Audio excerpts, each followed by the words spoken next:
మణికంఠతో స్వామీజీని ఇంటికి పిలిపించిన మనోజ్ మరియు రోహిణి. విల్లా విజయ్ ఎక్కడున్నాడో తెలుసుకున్న మనోజ్. అసలు ఇదంతా ఎలా జరగబోతుందో తెలుసుకోవాలనుకుంటే ఇప్పుడే మన ఛానల్ని సబ్స్క్రైబ్ చేసుకొని పక్కనే ఉన్న బెల్ ఐకాన్ని క్లిక్ చేయండి. బెల్ క్లిక్ చేసిన తర్వాత ఆల్లో పెట్టుకోండి. అప్పుడే మా సీరియల్ నోటిఫికేషన్ మీ ఫోన్లోకి వస్తుంది.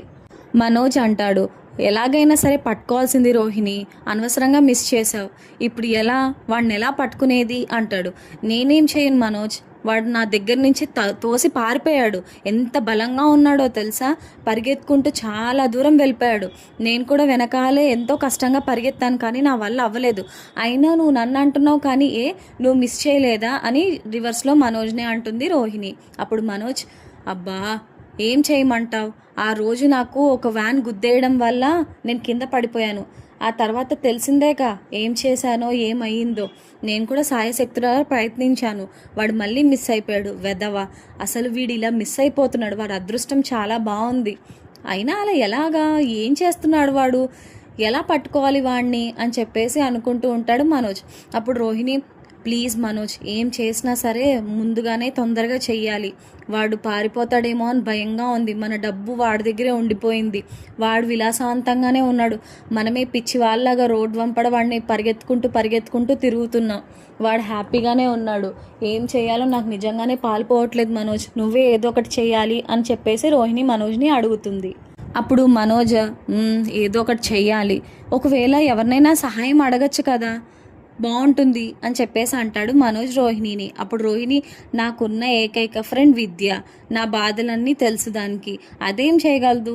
నీకే ఎవరైనా ఫ్రెండ్స్ ఉన్నారేమో, వాళ్ళ పట్టుకొని అడిగితే బాగుంటుంది. ఏదో రకంగా హెల్ప్ చేయమని అడుగు మనోజ్, ఉంటారు కదా ఎవరో ఒకళ్ళు అని చెప్పేసి అంటుంది రోహిణి. అప్పుడు మనోజ్, నేను ఆలోచిస్తానులే, ఏదో ఒకటి ఆలోచించి మాట్లాడుకుందాం, చేద్దాం ఏదో ఒకటి అని చెప్పేసి అంటాడు. సరే, ఇంకా తప్పదు కదా, ఇలాంటివన్నీ జరుగుతూనే ఉంటాయి, పద మన పనులు మనం చూసుకోవాలి కదా అని చెప్పేసి అంటాడు మనోజ్. ఆ తర్వాత మీనా బాలు ఇద్దరు కూడా కింద మాట్లాడుకుంటూ ఉంటారు. అసలు వీళ్ళు ఏం చేస్తున్నారో వీళ్ళకే అర్థం కావట్లేదు. ఎందుకని ఇంత కంగారు పడుతున్నారు ఇద్దరు? అడుగుతాను, ఏరా మనోజ్, ఎందుకురా అంత కంగారుగా ఉన్నావు, ఏమైంది అని అడుగుతాడు బాలు. నీకెందుకురా అంటాడు మనోజ్. నాకెందుకు అంటాడేంటి వీడు, ఏరా పర్లరమ్మా, నువ్వైనా చెప్పు. వాడు ఎలాగో ముఖం అలాగే మాడిపోయిన మసాలా దోశలా పెడతాడు, నువ్వైనా చెప్పు ఏమైంది అని చెప్పేసి అడుగుతాడు బాలు రోహిణిని. అప్పుడు రోహిణి, ఏం లేదు బాలు, ఇంగో మాకు డబ్బులు ఇచ్చిన వాడు ఉన్నాడు కదా, మా దగ్గర నుంచి దొబ్బేశాడు. వాడు మళ్ళీ కనిపించాడు నాకు రెస్టారెంట్లో, ఎక్కడికో పారిపోయాడు. నేను ఎంతో కష్టపడి వెనకాల పరిగెత్తుకుంటూ వెళ్ళాను, కానీ వాడు చాలా స్పీడ్గా వెళ్ళిపోయాడు. ఇప్పుడు వాడు ఎక్కడున్నాడో ఏంటో ఎలా తెలుసుకోవాలో ఏమీ అర్థం కావట్లేదు. దాని గురించి మాట్లాడుకుంటున్నాం, దాని గురించే వర్రీ అవుతున్నాం అంటుంది రోహిణి. అప్పుడు మీనా, ఎందుకు అంత కష్టపడ్డాం, మంచిగా ఆలోచించి పోలీస్ కంప్లైంట్ ఇస్తే బాగుంటుంది కదా అంటుంది మీనా. అప్పుడు మనోజ్, పోలీస్ కంప్లైంట్లు ఏం వద్దు, ఇవి పోలీస్ దగ్గర దాకా వెళ్తే వాళ్ళు మా దగ్గర నుంచి ఏమైనా డబ్బులు లాగొచ్చు, లేదంటే మా కేసు అంతా పక్కదారి పట్టించవచ్చు, పక్కన పాడేయచ్చు. వాడు వచ్చి నేను ఇంత డబ్బు ఇస్తాను అని ఏమైనా అన్నాడంటే కేసు అక్కడితో క్లోజ్ అయిపోవచ్చు. ఇలాంటివి చాలా చాలా జరుగుతాయి. పైగా కోర్ట్ హియరింగ్కి వెళ్ళాలి, ఒక్కసారి అవ్వదు, 4-5 సార్లు వెళ్ళాల్సి వస్తుంది. వాళ్ళు ఎప్పుడు రమ్మంటే అప్పుడు వెళ్ళాలి. ఈ తలకాయ నొప్పి అంతా పడ్డం మన వల్ల కానే కాదు. అందుకనే మళ్ళీ పోలీస్ కంప్లైంట్ ఇవ్వదలుచుకోలేదు. ఏదేమైనా ఆలోచించుకోవాలి అని చెప్పేసి అంటాడు మనోజ్. అప్పుడు రోహిణి, ఏదో ఒకటి చేయి మనోజ్, వాడిని పట్టుకునేదాకా నాకు మనశ్శాంతే లేదు. మన డబ్బంతా వాడి దగ్గరే ఉంది. ఎప్పటికి మనం ఇల్లు చేంజ్ అయిపోయే వాళ్ళం కూడా. ఎంత బాగుంది అసలు ఆ వీడు ఆ పనంతా మొత్తం అంతా తీసేసుకున్నాడు. మన డబ్బే గనక ఉండుంటే చక్కగా విల్లాలో ఉండేవాళ్ళం మనం. ఇప్పుడు మొత్తం అంతా వాడి వల్లే. అలా ఎలా నమ్మేమో నాకు ఇప్పటికీ అర్థం కావట్లేదు అని అంటుంది రోహిణి మనోజ్తో.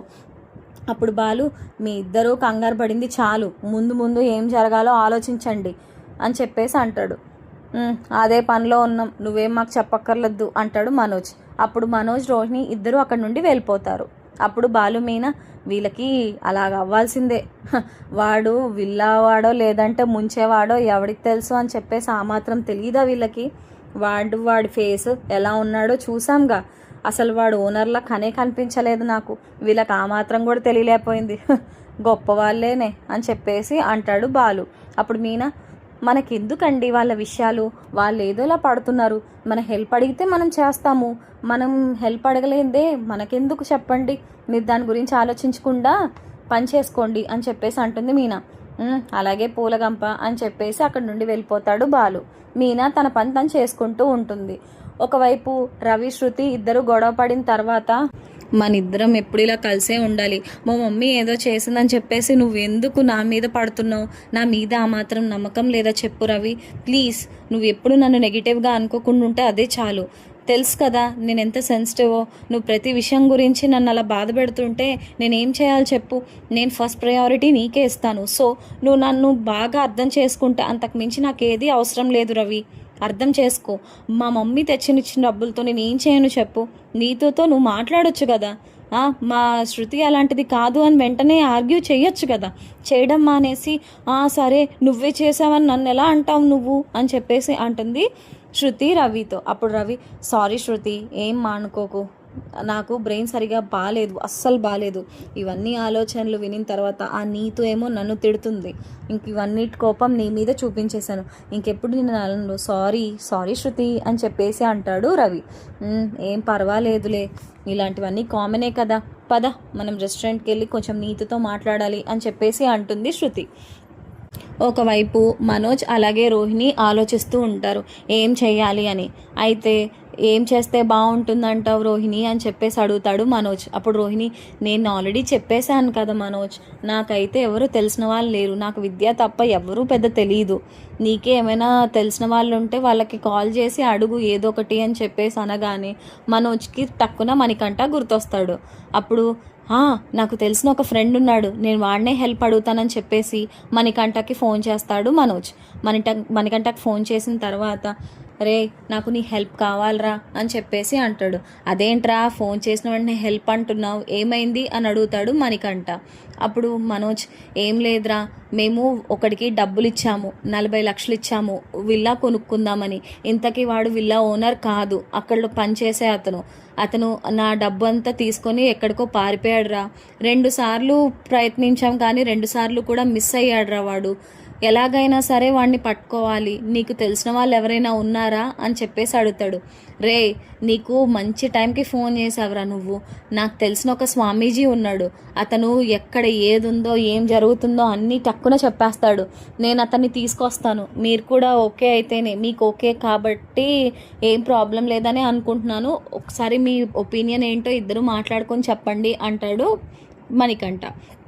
అప్పుడు మనోజ్, సరేరా ప్రాబ్లం అయితే ఏమీ లేదు, తీసుకురా, మంచిగానే చెప్తాడా స్వామీజీ అని అడుగుతాడు మనోజ్. అయ్యో ఎందుకు చెప్పడరా, అన్నీ తెలుసురా అతనికి, అతను చాలా బాగా చూస్తాడు, వాడు ఎక్కడున్నా సరే మీ కాళ్ళ దగ్గరికి రప్పించే రకంగా చెప్తాడురా, చెప్తున్నాను కదా మీకున్నవన్నీ చెప్తాడు అని చెప్పేసి చాలా గట్టిగా చెప్తాడు మణికంఠ. అప్పుడు మనోజ్ ఆ మాటలన్నీ నమ్ముతాడు. సరేరా తీసుకురా అని చెప్పేసి అంటాడు. సరే అయితే నేను తీసుకొస్తాను, ఇవాళ మధ్యాహ్నం తీసుకురమ్మంటావా అని చెప్పేసి అడుగుతాడు. సాయంత్రం తీసుకురారా, సాయంత్రం అయితే మేము ఇంట్లో ఉంటాం, ప్రస్తుతానికి షాప్లో ఉన్నామని చెప్పేసి అంటాడు మనోజ్. సరేరా అయితే నేను సాయంత్రం కార్లీ చేసుకొని ఆ స్వామీజీని తీసుకొస్తాను అని చెప్పేసి చెప్తాడు మణికంఠ. సరేరా, థ్యాంక్ యూ సో మచ్ రా అని చెప్పేసి అంటాడు మనోజ్. ఫోన్ పెట్టేసిన తర్వాత అడుగుతుంది రోహిణి, ఏంటి మనోజ్ అంత హ్యాపీగా ఉన్నావు, ఏమైంది, ఎవరికి ఫోన్ చేసావని అడిగితే, రోహిణి నాకు తెలిసిన ఫ్రెండ్ ఒకడు ఉన్నాడు మణికంఠ అని, వాడు ఒక స్వామీజీని తీసుకొస్తాడంట, అతను చాలా పవర్ఫుల్ అంట, ఇంకో మనకేం జరిగిందో ఏంటో అన్నీ చెప్తాడంట, తెలుసా నీకు, అలా అయితే బాగుంటుంది కదా, నేను ఓకే అనేసాను, ఇవాళ సాయంత్రం వస్తున్నారు మనం కూడా వెళ్ళాలి అని చెప్పేసి చెప్తాడు మనోజ్. అప్పుడు రోహిణి, అవునా కొంపదీసిన మొదటి పెళ్ళి ఇవన్నీ కూడా చెప్తాడే ఏంటి అని కాస్త కూస్తో టెన్షన్ పడుతూ ఉంటుంది రోహిణి. అయితే సాయంత్రం కావస్తుంది, మనోజ్ రోహిణి ఇద్దరు కూడా ఇంటికి చేరుకుంటారు. మీనా బాలు అలాగే రవి శృతి కూడా ఇంట్లోనే ఉంటారు. అప్పుడు మణికంఠ స్వామీజీని తీసుకొస్తారు. అప్పుడు బాలు, ఎవడ్రా ఇడు బూచోళ్ళ ఉన్నాడు అని చెప్పేసి అడుగుతాడు బాలు. రే మనోజ్ ఏంట్రా ఇది, అలా అనొద్దని చెప్పు అంటాడు మణికంఠ. నువ్వు నోర్మి అని చెప్పేసి అంటాడు మనోజ్ బాలుని. అప్పుడు బాలు, నిజమే కదరా, ఏం చేస్తాడు ఇప్పుడు వచ్చి, ఏం చేస్తాడు అని చెప్పేసి అడుగుతాడు బాలు. మా డబ్బు పోయింది కదా, ఆ విజయ్ గాడు ఎక్కడున్నాడో ఈ స్వామీజీ చెప్తాడంట, తెలుసా నీకు అని చెప్పేసి అంటాడు. ఇవన్నీ నమ్ముతున్నావా నువ్వు అని చెప్పేసి బాలు మీనా ఇద్దరు నవ్వుకుంటారు. అప్పుడు మీనా, అయినా మీరు ఇలాంటి పనులు చేస్తారేంటండి, పోలీస్ కంప్లైంట్ ఇచ్చి వాళ్ళ చేత మాట్లాడుకోవాలి కానీ ఈ స్వామీజీలని బాబాల్ని నమ్ముతారేంటి అని చెప్పేసి అడుగుతుంది మీనా. అప్పుడు మనోజ్, నువ్వు మధ్యలో మాట్లాడకమ్మా అని చెప్పేసి అంటాడు. అప్పుడు బాలు, మర్యాద మర్యాద కావాలి నాకు అంటాడు. తమరి మధ్యలో మాట్లాడకండి అంటాడు మనోజ్ మీనాని. అప్పుడు శృతి రవి కూడా, ఏంటో ఈ మనోజ్ అన్ని పిచ్చి పిచ్చి పనులు చేస్తాడేంటి మీ అన్నయ్య అని చెప్పేసి అంటాడు శృతి రవితో. అప్పుడు రవి, నేనేం చేస్తానో చూద్దాం, అసలు ఏం చేస్తారో ఏంటో వీళ్ళు అని చెప్పేసి అంటాడు. అప్పుడు స్వామీజీ అక్కడ నిమ్మకాయలు ముగ్గు వేసి కూర్చొని ఉంటాడు. అప్పుడు బాలు, ఏంట్రా క్షుద్ర పూజలు ఏమైనా చేస్తున్నాడు ఇంట్లో, అమ్మ చూసిందంటే మామూలుగా పెట్టదు, పెద్ద పెద్ద రాడ్లు తీసుకొచ్చి నిన్ను బాదుద్ది, అర్థమైందా, ఎందుకు ఇలాంటివన్నీ ఇంట్లో అని చెప్పేసి అంటాడు బాలు. నువ్వు ఊరుకోరా అని చెప్పేసి అని, స్వామీజీ చెప్పండి, మేము ఇలా 40 లక్షలు పోగొట్టుకున్నాం, వాడే ఇంటోనర్ అనుకొని వాడి చేతిలో 40 లక్షలు పోగొట్టుకున్నాం, వాడి చేతికి ఇచ్చేస్తే వాడు ఏటో పోయాడు, తర్వాత తెలిసింది ఏంటంటే వాడు ఆ ఇంటోనర్ కాదు, అక్కడ పనిచేసేవాడు అని. ప్లీజ్ అండి, ఎలాగైనా సరే ఆ డబ్బు ఎక్కడుంది, అతను ఎక్కడుంటాడు చూడండి, మేము 2 సార్లు కష్టపడి పట్టుకుందామని ట్రై చేసాం కానీ దొరకలేదండి, మిస్ అయ్యాడు, ఈసారైనా పట్టుకునే విధానం ఏదో ఒకటి చూడండి అనగానే బాలు, ఆహా పట్టుకుంటాడు, ఇగో ఈ స్వామీజీలు పట్టుకుంటాడని వెటకారంగా మాట్లాడతాడు. అప్పుడు మనోజ్, ఓరే ఆపరా అని చెప్పేసి అంటాడు బాలుని. అప్పుడు స్వామీజీ అక్కడ కూర్చొని తమలపాకు మీద ఏదో రాసి అలా పూజ చేస్తూ నుదుటి మీద చేయి పెట్టుకొని ఉంటాడు. ఆపోజిట్లోనేమో రోహిణి మనోజ్ ఇద్దరు కూర్చొని టెన్షన్ పడుతూ ఉంటాడు, దొరుకుతాడా లేదా అని చెప్పి.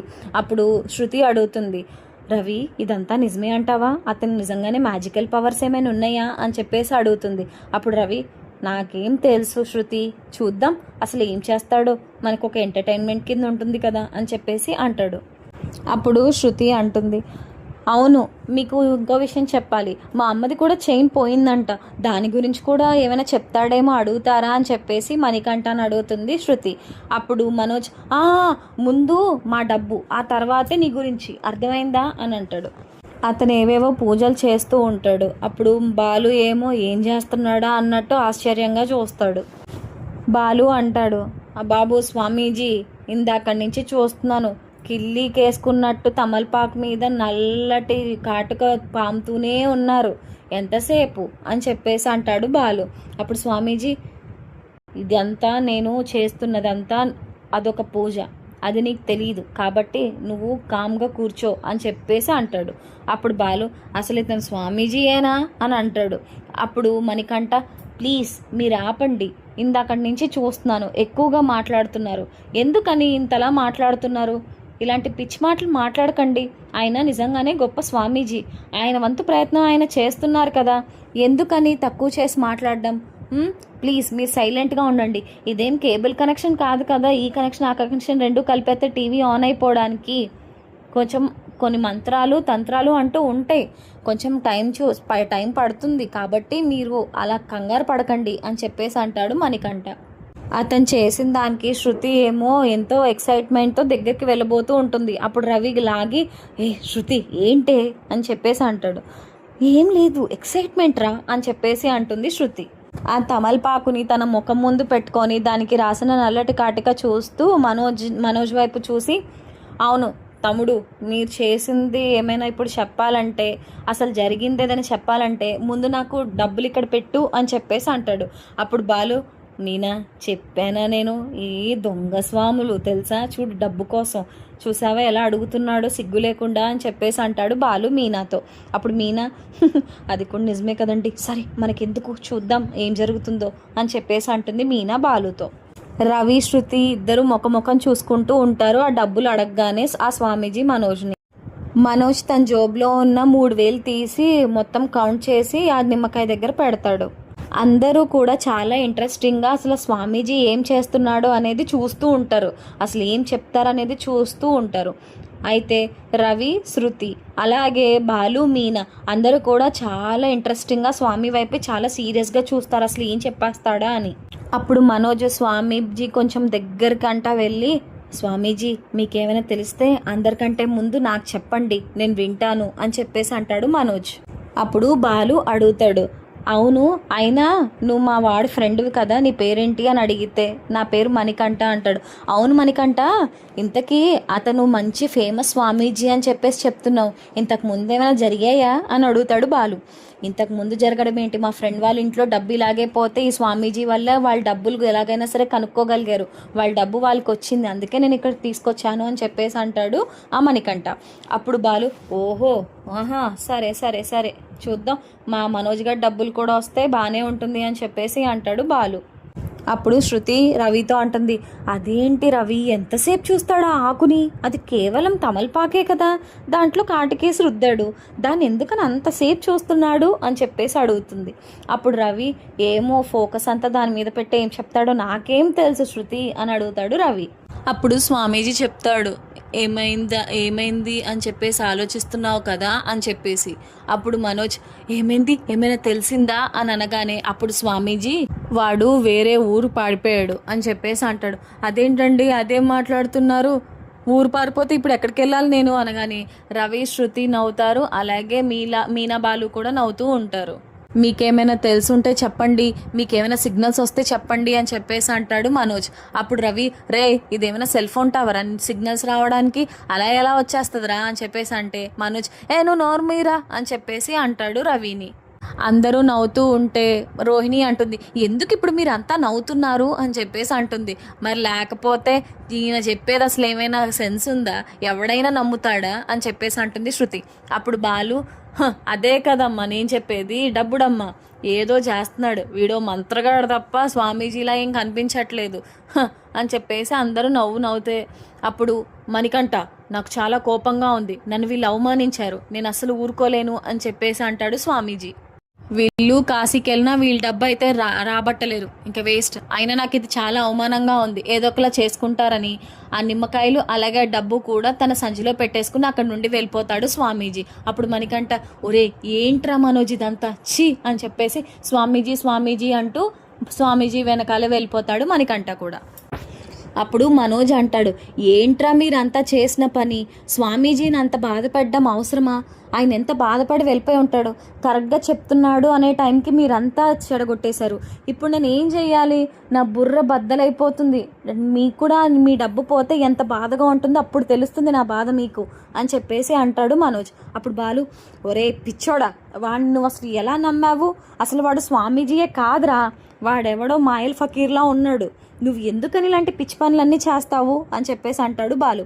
అప్పుడు మనోజ్, రే నీకు తెలుసా అతను మంచోడు కాదని, నువ్వు ఎలా చెప్పగలవంటే, నువ్వు చెప్పు అంటే వాడు ఏదో చెప్పాడు, చెప్పిన తర్వాత ఆ డబ్బంతా తీసుకొని ఫస్ట్ వాడు నిమ్మకాయలు కాదు నీ డబ్బే పెట్టుకున్నాడు, నువ్వు ఇచ్చిన 3,000, దాన్ని బట్టి అర్థం కావట్లేదు వాడు డబ్బు కోసం వచ్చాడని చెప్పేసి.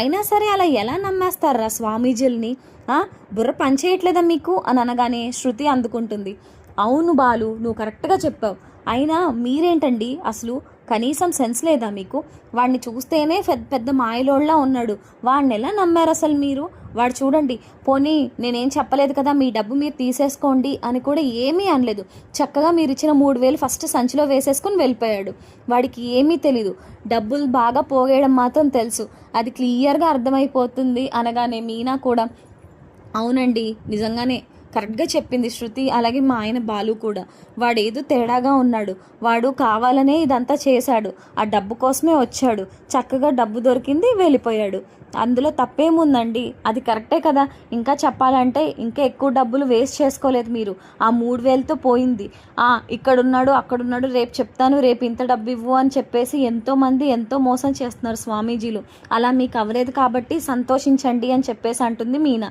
అప్పుడు రోహిణి, నువ్వు మాకేం సలహాలు ఇవ్వాల్సిన అవసరం లేదు మీనా, మేం పాటలేదో మేము పడతాం, మీరేమీ మా విషయాల్లో కలగజేసుకోవాల్సిన అవసరం లేదు, ఛీ ఇవాళ అతను చెప్పేవాడే మీరే చెడగొట్టారు అనగానే బాలు, పార్లర్ అమ్మ, నిన్ను నీ మొగుడిని ఎవ్వరూ మార్చలేరు, మీ చావు మీరు చావండి, మీ ఏడుపు మీరు ఏడవండి, పద మీనా, రే రవి పద మనం కూడా పోదాం, డబ్బుడమ్మ నువ్వు కూడా పద అని చెప్పేసి ముగ్గురు కలిసి డైనింగ్ టేబుల్ దగ్గరికి వెళ్ళి భోంచేస్తూ ఉంటారు. ఆ తర్వాత రోహిణి మనోజ్ కూడా బాధపడుతూ ఉంటారు, అసలు ఏం జరుగుతుంది, నా డబ్బులన్నీ ఎక్కడున్నాయి, వాడు ఏ ఊరు పారిపోయాడంటావు, ఏం చేయాలి ఇప్పుడు అని చెప్పేసి మనోజ్ అడుగుతాడు రోహిణిని. అప్పుడు రోహిణి, నాకు కూడా అదే కదా మనోజ్ అర్థం కావట్లేదు. వాడు ఎటు పోయాడో, ఏం చేశాడో, ఆ డబ్బుని ఏంటో ఏం అర్థం కావట్లేదు. ఇవాళ కళ్ళ ముందే ఉన్నాడు. ఎంత పరిగెత్తినా సరే వాడిని పట్టుకోలేకపోయాను. ఏం చేయాలో నాకు అర్థం కావట్లేదు. అసలు మళ్ళీ కనిపిస్తాడా లేదో కూడా అర్థం కావట్లేదు. ఏం చేయాలి ఇప్పుడు అని ఆలోచిస్తూ ఉంటుంది రోహిణి కూడా. వాళ్ళు అలాగే మీనా ఇద్దరు కూర్చొని వాళ్ళ పక్క దగ్గర కూర్చొని ఉంటారు. అప్పుడు బాలు ఏదో దీర్ఘంగా ఆలోచిస్తూ ఉంటారు. అప్పుడు మీనా, ఏంటండి అంతలా ఆలోచిస్తున్నారు దేని గురించి అనగానే, ఏం లేదు మీనా, వీళ్ళు పిచ్చి పిచ్చిగా ఆలోచిస్తున్నారు. అసలు అంత డబ్బు పోయిందన్న బాధ ఉంది సరే, కానీ ఇలాంటి స్వామీజీల్ని నమ్ముకొని ఆ డబ్బు ఎక్కడుందో ఎలా గుర్తిస్తారు వీళ్ళు? ఆ మాత్రం తెలివి లేకపోతే ఎలాగా అని చెప్పేసి అంటాడు బాలు మీనాతో. అప్పుడు మీనా, మీరు చెప్పింది కూడా కరెక్టేనండి, కానీ వాళ్ళంటూ ఏం చేస్తారు పాపం, ఏం చేయలేరు కదా. ఏదేమైనా ఆడు చాలా తెలివైనోడు, చూడండి డబ్బులు దొబ్బేసి ఎలా వెళ్ళిపోయాడో అంటే. అప్పుడు బాలు, నేను డబ్బులు దొబ్బడం గురించి చెప్పట్లేదు మీనా. ఆ విజయ్ గాడు వాడు 40 లక్షలు దొబ్బేసి ఎంత విలాసవంతంగా తిరుగుతున్నాడో చూడు. వాడికంటూ అసలు ఎంత ధైర్యమో చూడు. వీళ్ళేమో పిచ్చి వాళ్ళలాగా డబ్బు కోసం ఇక్కడ అక్కడ అంటూ ఏదేదో ఆలోచిస్తున్నారు. వాడేమో ఊరూరా తిరిగి చక్కగా ఎంజాయ్ చేస్తున్నాడు. వాడిని ఎలా పట్టుకోవాలి? మనం కూడా ఏమైనా సహాయం చేయాలంటావా మీనా అని అడుగుతాడు బాలు. ఊరుకోండి, మనం సహాయం చేసినా మనం ఏం చేయలేదు, వాళ్ళే చేశామనుకునే రకాలు మీ అన్నయ్య అలాగే మీ వదిన. తెలిసిందే కదా వాళ్ళ సంగతి. మీకెందుకు అన్ని విషయాల్లో నేను ఉంటానని చెప్పేసి అందరికీ సహాయం చేస్తారు, కానీ మీకు సహాయం చేసే విషయానికి వచ్చేసరికి ఎవ్వరూ దగ్గరికి రారు. మనకెందుకండి దాని గురించి మీరు అంతలా ఆలోచించేయకండి. ఎవరి గోల వాళ్ళే పడతారు, ఎవరి మానన్న వాళ్ళే పోతారు. మనకెందుకు చెప్పండి? ఏదో రకంగా వాళ్ళ డబ్బులు ఎలాగైనా రాబడతారు. సరే, ఒకవేళ మనల్ని సహాయం అడిగితే అప్పుడు మనం ఆలోచిద్దాం. ఇప్పటి నుంచే పిచ్చి పిచ్చిగా ఆలోచించేసుకోవడం ఎందుకండి అంటే, అప్పుడు బాలు, నువ్వు ఉన్నావు కదా మీనా, నాకు అది చాలు. ఏ డౌట్ అయినా సరే భలే ప్రశాంతంగా క్లియర్ చేసి పడేస్తావు. ఎంత బాగుందో తెలుసా ఇప్పుడు నా బ్రెయిన్. నేను దాని గురించే తెగ ఆలోచించాను. పాపం ఇంత బాధపడుతున్నారు, వాళ్ళ డబ్బులు పోయాయని చెప్పి పాపం ఏం చేస్తారో ఏంటో అంటూ బాధపడుతూ ఉన్నాను. కానీ నాకు ఎంత రిలాక్సింగ్గా ఉందో తెలుసా ఇప్పుడు. నాకు చాలా సంతోషంగా ఉంది మీనా, హాయిగా ఉంది. సరే, వాళ్ళు మనల్ని హెల్ప్ అడిగినప్పుడు మనం దారులు వెతుకుదాం. అప్పటిదాకా మనం సైలెంట్గా ఉండడమే మంచిది అని చెప్పేసి అంటాడు బాలు. అప్పుడు మీనా కూడా, సరే అండి, రాత్రి అయింది, పడుకుందాం, ఇంకా మళ్ళీ లేట్ అయింది, మరి పొద్దున్నే లెగాలి కదా, పనులున్నాయి కదా, పైగా సుందరి పెళ్ళి కూడా దగ్గర పడుతుంది, ఎందుకు కంగారు పడడం, ప్రశాంతంగా ఉంటే మంచిది కదా, హాయిగా పడుకోండి అని చెప్పేసి అంటుంది మీనా బాలుతో. సరే మీనా, ఇంకేం ఆలోచించనులే, పనులున్నాయి కదా, సరే అని పడుకుందామని చెప్పేసి ఇద్దరు పడుకుంటారు. అప్పుడు బాలు పడుకోకుండా ఇంకా ఆలోచిస్తూనే ఉంటాడు. అసలు వీళ్ళకి ఏమైంది, ఎలా చేయాలి ఏంటి అనుకుంటూ. మరి బాలు మనోజ్కి రోహిణికి సహాయం చేస్తాడా? విల్లా విజయ్ దగ్గర నుంచి డబ్బు రాబట్టగలుగుతాడా? అసలు ముందు ముందు ఏం జరగబోతుందో తెలుసుకోవాలనుకుంటే ఇప్పుడే మన ఛానల్ని సబ్స్క్రైబ్ చేసుకొని పక్కనే ఉన్న బెల్ ఐకాన్ని క్లిక్ చేయండి. Thank you so much for watching.